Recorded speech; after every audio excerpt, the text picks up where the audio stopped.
Hello again, world, and welcome to another episode of Dave Trippin'. And I've been getting a lot more emails, I've been getting a lot more feedback, and that's great. It gives us a bunch of ideas for the videos to make. And one of them, which is a great practical one, where we're not just talking about cultural stuff, was what do you bring when you first move over here to start your job? So what do you bring to Japan? And it's good because with the both of us here, and we both came in different seasons and stuff, we can offer kind of a unique perspective on both things. So, Dean, I'm going to let you take it away. What was important for you to bring? What struck you as not necessary after you came? Stuff like that. Sure. I came in November, so I came when it was pretty cold. And before I kind of came over here, I was like, for some reason, I had in my head that Chiba was going to be as cold as like Hokkaido. Sure. So, just because everyone told me, oh, Japan's really cold in the winter. Sure. You know, they've got like 15 feet of snow and all that sort of stuff. Mm-hmm. So I brought loads of big winter coats. I bought like lots of jumpers, jeans, lots of thick woolly socks. And I kind of came over here, and it was fairly temperate. It wasn't kind of anything different to what I've experienced in the UK. If anything, what struck me was the amount of rain that we had. It was very kind of a rainy winter, and I personally didn't really kind of bring over like a waterproof coat or anything, so I had just this big heavy parka coat that would get soaked. And in my previous job I didn't have a car, so I had to walk to my assignments, so I get kind of soaked a lot of the time. I'm seeing a good thing coming out of this. What's that? What we're seeing here right away, I think we're doing this on the fly kind of, is that a lot of what's going to matter about what you bring over is where you get your assignment. Yeah. So if you were in Hokkaido, then it would be really important to bring this stuff. Yeah, bring ski gear. Yeah. If you're down in Kyushu is south, right? Kyushu is like one of the southernmost. Yeah, I think so, yeah. Yeah, and so if you're in the kind of subtropical areas, plan for that. You don't always have the luxury of knowing, but if you do know your assignment beforehand, kind of like get the vibe for what that area is like. Because Central Japan. Yeah, it's like because it's like north to south, really, really long. It's going to be a totally different experience as far as what clothes you would need to bring. So I interjected there, but there's a thought. Continue. No, you make a really good point though about the north and south aspect. It's kind of like you don't think it, but the south and the north are drastically different. Like you see, you have the subtropical near Okinawa, Okinawa right on the tip, and then you get up the top. And I've got a few friends who live in Hokkaido, and they talk about. Well, they quite often claim that they're Russians. Their neighbours, are Russian. Because they're right. And they get the winds down from Siberia, and so it's fucking cold. What about like mementos and stuff? Did you bring any personal mementos? Oh yeah, I just bought the normal kind of stuff. I went travelling, obviously, like you've seen in previous videos. I went travelling around Asia. Bought my travel pictures. They're all mostly taken on like a camera, but I went to like a camera shop in the UK, got them all developed from my smartphone and from my camera, made them into actual photos, nice. Which is quite cool. So like in my apartment, like if we were to ever shoot in my apartment, you could see it. I've got a big wall, like Dave can testify, it's got probably about 500 photos cool. in it, isn't it? Looks good, yeah. Tells a story. And which is quite cool. I've got a little niece back home in the UK, and my sister, who recently just had a baby, she sent me out like a few photos of the baby, and I get photos sent out to me, so that's quite nice. And then I previously worked as a teacher in the UK, like teaching Shogako or teaching elementary school. Stuck in Japan there, aren't I? Yeah. And I had class photos and photos of some of the kids I used to work with, and like little fluffy toy mementos and all that sort of random stuff. But yeah, just like, and sometimes when I miss home or I look at the photo wall and cheers me up a little bit. So sure. But yeah, you've always got Skype and stuff. So yeah, it's a little different now because you have that more connectedness between everything. I was thinking a good thing, really, just like before we go and ramble for too long. Basically, I don't think that there is anything that's like absolutely necessary. There's just going to be things that are going to tune into your experience. If you feel like you might be a bit homesick, then bring mementos. Be aware of where you're going to stay, because then that's going to be the type of clothes that you should bring with you. Yeah. Dean was saying before the video that a lot of this stuff, if you ever needed anything, of course you can get it here. Even within the countryside, it's not that hard. So we're just kind of talking about things that might work for you. I was just thinking now, for creature comforts, if you're looking for entertainment and you don't want to have to lug over a bunch of stuff, something that's kind of saved my life out here is having an e-reader. It's really, Oh, really yeah. cool because then, of course, nowadays it's like you can bring a library with you and it weighs nothing at all. The things charged last a million years. And also when you're over here, people forget that it's a lot more of a challenge to find English books in English. Yeah, English printed books. Yeah. So that's really, really cool. I'd Yeah. recommend just, a cheap alternative. Grab like a Kindle or, what is it, the Kobo Aura or something like that. And Yeah. those things are a lifesaver. That's really good to bring over just to keep yourself entertained. Yeah, just bring your laptops over. Like if you have an iPad, that's the same as a Kindle near enough. Yeah. So It's good. I've got all my books on the iPad, so that's no problem. What about money? What do you think? I mean, that's one. Yeah, you see, mine was, I nearly bought traveller's checks. Okay. For my first stint over in Japan, but Okay.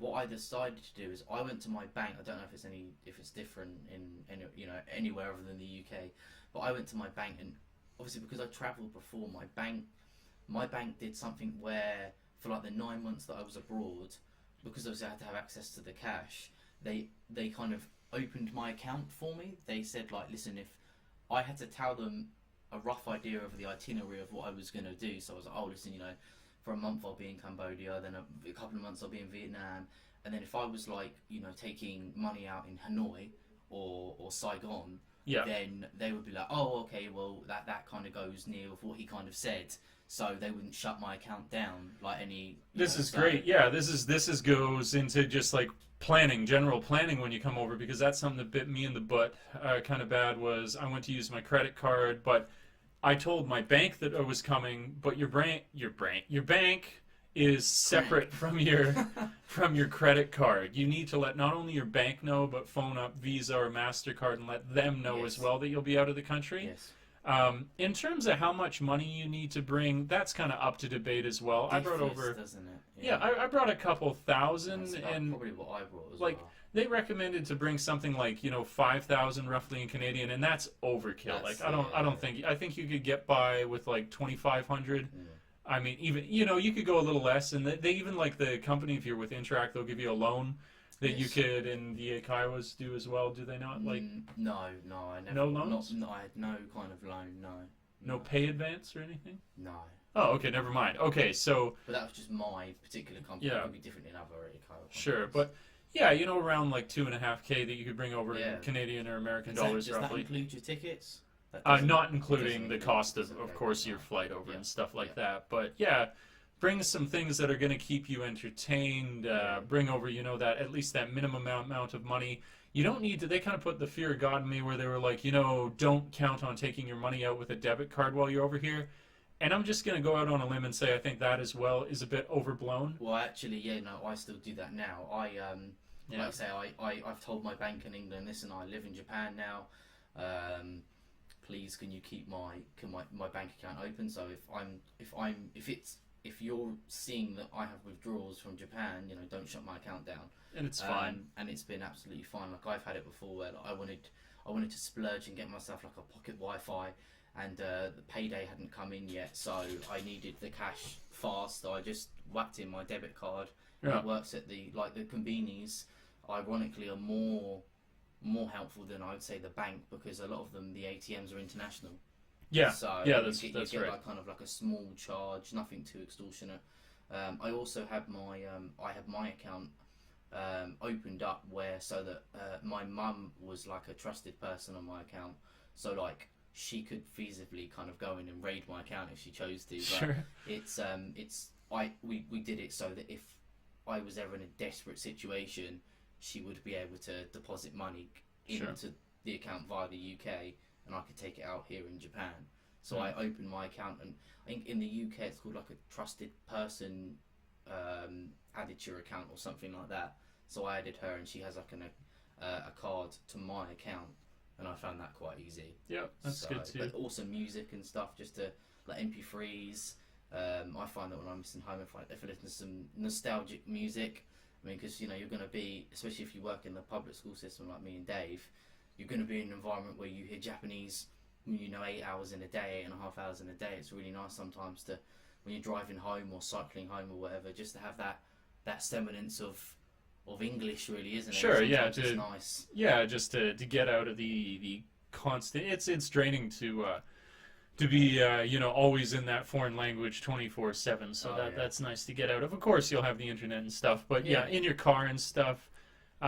But to be completely frank, I guess it's just kind of really just think of the things that would make you most comfortable. Yeah. You would be hard pressed to find something that is absolutely necessary that you would have needed to have brought over. And that's saying that after like Oh. the experience is over. And looking back, I just don't see that many things where I'm like, oh, I wish I'd known to bring I that. think one thing that Oh. I would really recommend is to bring, if like you're from the UK. No, do you use the North American? Do you run on North American current with your electricity? Oh, that's a great. Okay, there you go. Yeah, so, I stand corrected. There's a real um, practical thing. For me, obviously, I know the Japanese over here, they run like their 2-pin system is similar to North America, and I don't know about Canada. Is it the same as Canada or similar? You need an adapter. It's like Okay, we have yeah. a third, and then you get it to cut down, so it's 2. Oh right. Yeah, So yeah. do you have the 3 prongs like that? That's right. Oh, the same as the UK then. Yes, potentially. Oh, okay then. So yeah, and we run on a different current as well. So that was a lifesaver for me because obviously I need my laptop. I need before I got my phone, I needed to charge my phone. Obviously that had an English charger. So yeah, bring a current converter, a couple if you probably can. That's a good call. That's So, a really yeah, good call. yeah, Look at yeah. that, a gem at the end. Yeah. There you go. So make sure you watch the video. Yes, yeah. I don't know why I'm saying Those that of you now, who made it to because the end. yeah, because so, yeah. But that's it. We've if there's something else that comes out of this video, just comment down Yeah. below, I like, think- subscribe, share. Yeah. One more. I think the person who asked the question, they wanted to know. They were asking about the amount of suitcases. Oh, okay, sure. Comment. What I do don't you think they said like how many suitcases did you bring. I brought 2 medium-sized ones. So I just had 2 medium-sized ones, and that was I brought for all year round. So Okay. I brought everything. I Yeah. pretty much packed my life up into the suitcase. Okay. But I've heard of other people that they've only gone, like you say, they've come in the winter, so they've only brought winter stuff, and they've got their parents to like mail over their summer gear. Okay. You know, so There you go. It's- So it's about really 2 easy. if you want to bring the kitchen sink with you and or stuff, just one but big one. It or doesn't one matter. huge one, yeah, whatever you It want to honestly do. doesn't matter. But again, you're probably with that you'll find like somebody's going to bring the whole house with them. Another person will have very little to bring. But yeah, there you go. There's our thoughts on some of the things that probably would just make it a little bit more enjoyable to be over Yeah. here. Except for that power converter, that is a necessity. Yeah, That's a really good that thing to really, bring. really is. And some bank information and stuff. So we hope you find this useful. If you have any more questions, just write to me. My email is down below, or comments down below, and we'll make a video. We've got quite a few coming up now because people have been so great to get a hold of us, and we really appreciate that. Yeah. All right, cool. Thanks for tripping with Dave and Dean, and until we meet again next time, we'll ciao for now. Peace. Peace.